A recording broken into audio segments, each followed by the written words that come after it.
Nadia Sona, directrice de l'Institut supérieur de commerce et de management, ISCM.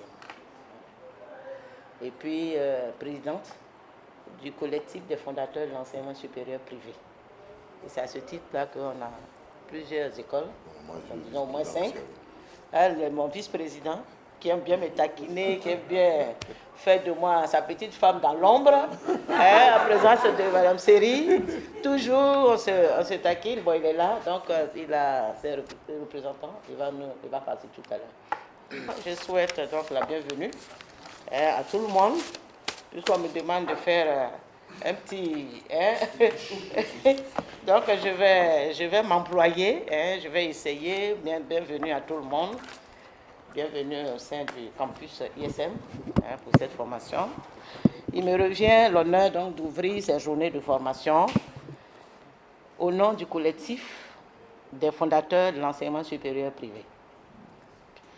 Des membres de notre collectif ont décidé de suivre ces journées de formation sur l'ingénierie pédagogique parce qu'ils sont convaincus que toute activité en émergence ou en expérimentation doit trouver des lieux d'échange sur les pratiques. C'est bien le cas en matière de formation professionnelle. Nous sommes donc disposés à suivre cette formation qui consiste à étudier, concevoir, réaliser, élaborer et adapter des dispositifs d'enseignement, des formations, des cours ou des curricula, afin de maîtriser les normes du système LMD adopté par notre pays et mis en application depuis 2011 et apporter ainsi notre modeste contribution au projet ambitieux et gigantesque de la qualité de l'enseignement supérieur en Côte d'Ivoire. Avant d'entamer cette formation, il faut se poser les bonnes questions. Savoir ce que nous cherchons et ce qu'une telle formation peut nous apporter. Un objectif précis et réaliste à atteindre, car le secret d'une formation efficace réside dans une définition claire de sa finalité. Pourquoi cette formation?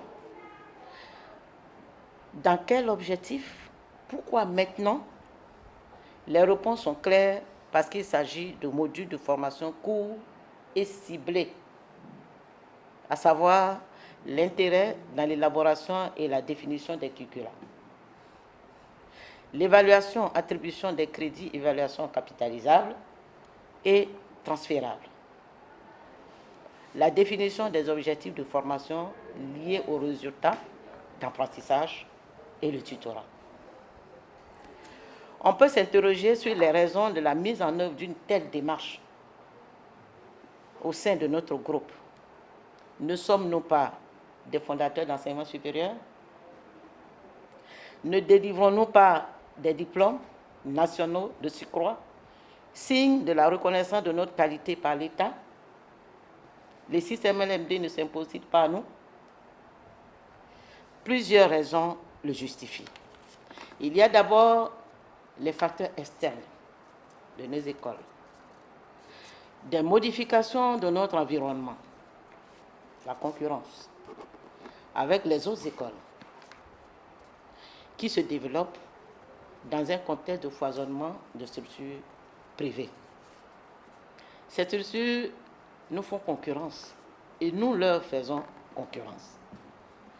Mais ce sont surtout les demandeurs de formation, les employeurs et les salariés eux-mêmes qui nous mettent en concurrence.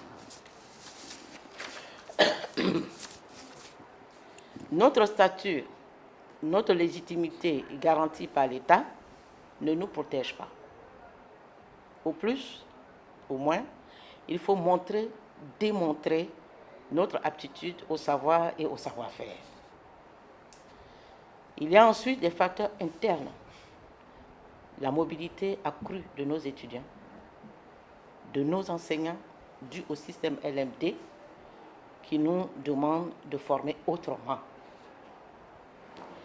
L'échange que nous aurons avec les experts ici présents sera donc technique, à savoir quelle démarche, quel objectif, dans quel contexte, quelle méthode et quel outil pédagogique à mettre en place, quel type de tutorat destiné aux étudiants, aux personnes peu qualifiées, destiné à soutenir la reprise des études d'étudiants suite à une maladie, un handicap ou un accident, à accompagner un étudiant au terme de sa formation au vu d'obtenir un emploi durable,